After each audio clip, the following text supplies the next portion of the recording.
चलो स्टार्ट कर रहे हैं। लास्ट क्लास मेरे ख्याल में यहां तक हो गया था आप लोग का, ठीक है। नेक्स्ट क्वेश्चन देखो, पढ़ो एक बार।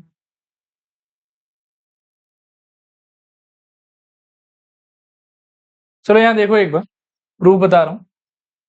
आप लिखो गिवन,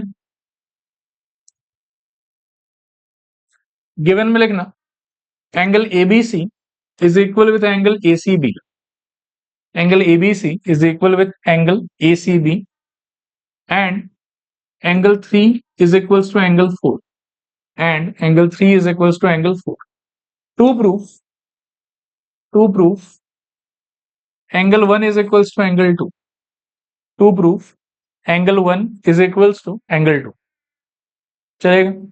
फिर आ जाओ प्रूफ। प्रूफ में लिखो angle ABC is equals to angle ACB, angle ABC is equals to angle AC. चलेगा। इसका रीजन क्या होगा बताओ, गिवन। अब एक बार बोर्ड की तरफ देखो थोड़ा ध्यान से, और जब मैं पूछूं उसको सोच के बताना।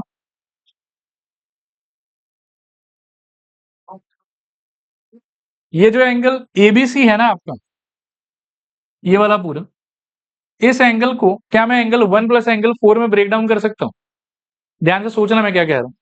ये जो एंगल एबीसी है पूरा का पूरा आपका, इस पूरे एंगल एबीसी को क्या आप एंगल 1 प्लस एंगल 4 सोच सकते हो? मेरे ख्याल में हाँ, ठीक है। सिमिलरली जो एंगल ए सी बी है आपका, ये वाला, इसको आप क्या इमेजिन कर सकते हो? मेरे ख्याल में एंगल 3 प्लस एंगल 2, ठीक है।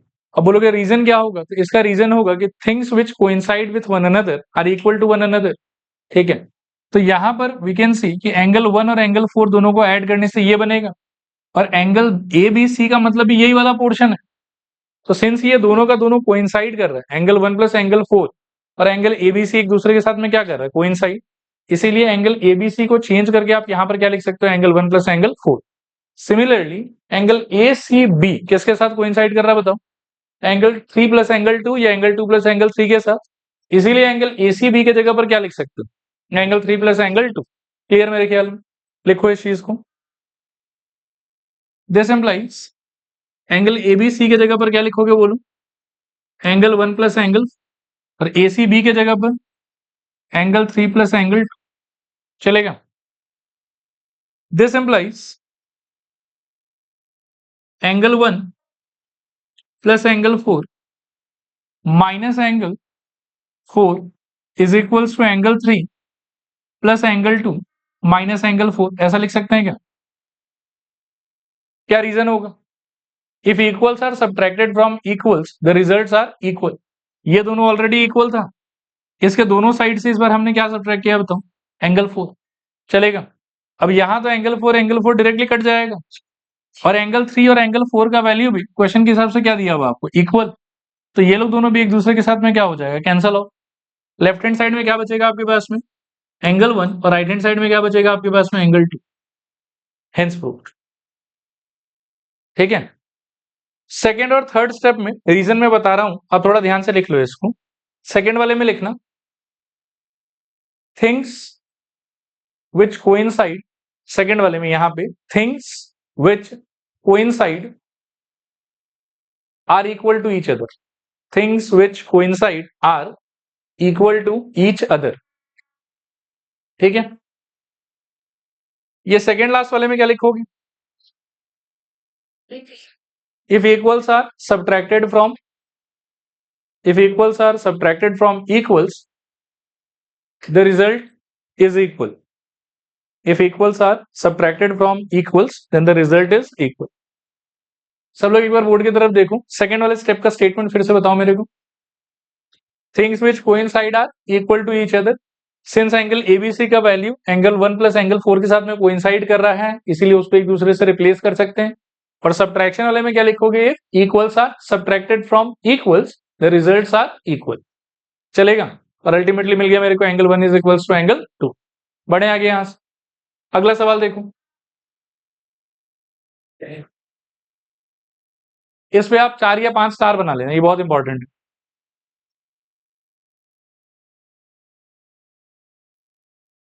देखो इसमें लिखूं, पहले लिखो गिवन, गिवन में क्या आएगा बताओ? AD is equals to CB, very good. फिर टू प्रूफ में क्या आएगा?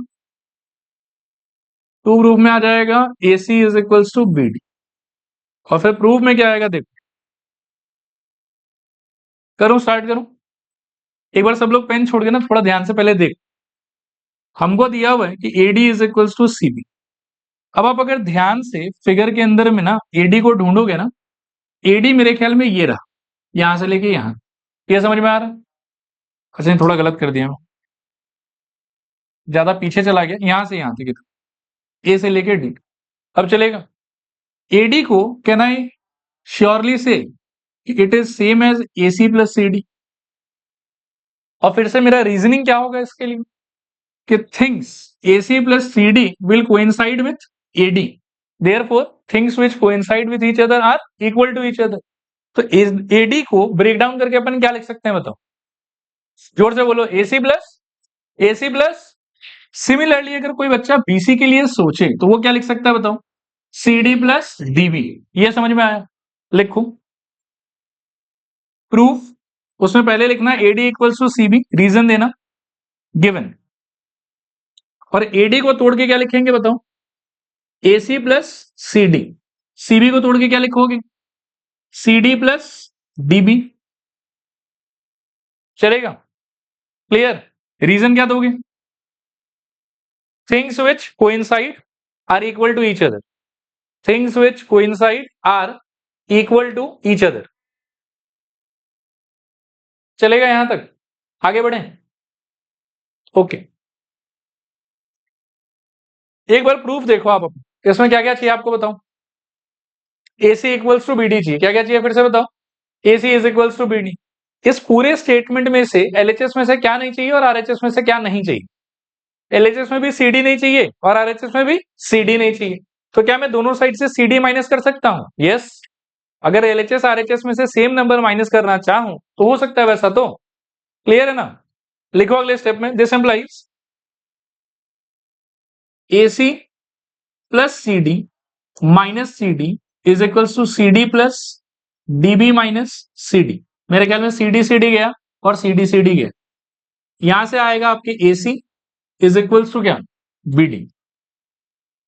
नीचे लिखना हेंस प्रूफ। और यहां पर सेकेंड लास्ट स्टेप के ब्रैकेट में लिखना if equals are subtracted from equals, if equals are subtracted from equals then the results are equal।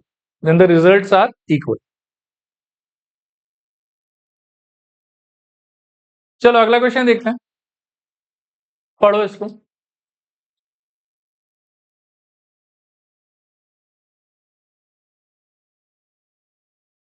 चलो आओ शुरू कर रहे हैं। गिवन बताओ तो क्या क्या होगा? गिवन विल बी, फर्स्ट आएगा आपके AM is equals to half AB। दूसरा बताओ AN इज इक्वल्स टू मेरे ख्याल में हाफ AC। और तीसरा बताओ AM is equals to AN। To proof क्या होगा बताओ? AB is equals to AC। AB is equals to AC। ठीक है, अब लिखो प्रूफ। प्रूफ में लिखना, अब इससे स्टार्ट करो कि AM is equals to AN, reason देना given. AM is equals to AN, इसका रीजन होगा गिवन। ये समझ में आया? गिवन में ही AM का वैल्यू कितना दिया हुआ आप? Half of AB। और AN का वैल्यू कितना दिया हुआ आपको? Half of AC। इसको रिप्लेस कर देंगे तो AM की जगह पर क्या आ जाएगा बताओ? Half AB। और AN की जगह पर क्या आ जाएगा बताओ? Half AC। चलेगा मेरे ख्याल में यहां तक? दोनों साइड जानबूझ के 2 से मल्टीप्लाई कर, 2 into half AB is equals to 2 into half of AC। Second वाले स्टेप के ब्रैकेट में लिखना फिर से गिवन, ये हमको पहले से दिया हुआ था। और थर्ड वाले में क्या लिखोगे? Double of equals are equal, या things which are double of equal are equal. मतलब ये दोनों चीज पहले से इक्वल था तो अगर मैं दोनों साइड डबल कर दूं यानी कि 2 से इंटू कर दूं तो जो आंसर आएगा वो भी आपस में क्या रहना चाहिए, इक्वल। अच्छा, मुझे थॉट क्यों आ रहा है कि 2 से ही मल्टीप्लाई करना है? बिकॉज लास्ट में मेरे को A B equals to AC पे पहुंचना है। मेरा हर्डल, मेरा बैरियर क्या है यहाँ पे, हाफ।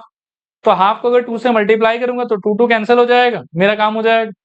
और 2 से मल्टीप्लाई करना दोनों साइड मेरे को पहले से अलाउड है। ठीक है, ये कॉपी कर लू, आगे मैं एग्जाम में लिखा देता हूं। This implies AB is equals to AC, hence prove. और अपना वो एग्जाम वाला लिस्ट खोलो एक बार, उसमें देखो 6 नंबर पे होगा शायद, क्या है पढ़ के बताओ, थोड़ा जोर से पढ़ो। Things which are double of same things are equal to each other. लिखो, things which are double of same things are equal to each other. Things which are double of same things are equal to each other. चलेगा? इसके साथ में Euclid geometry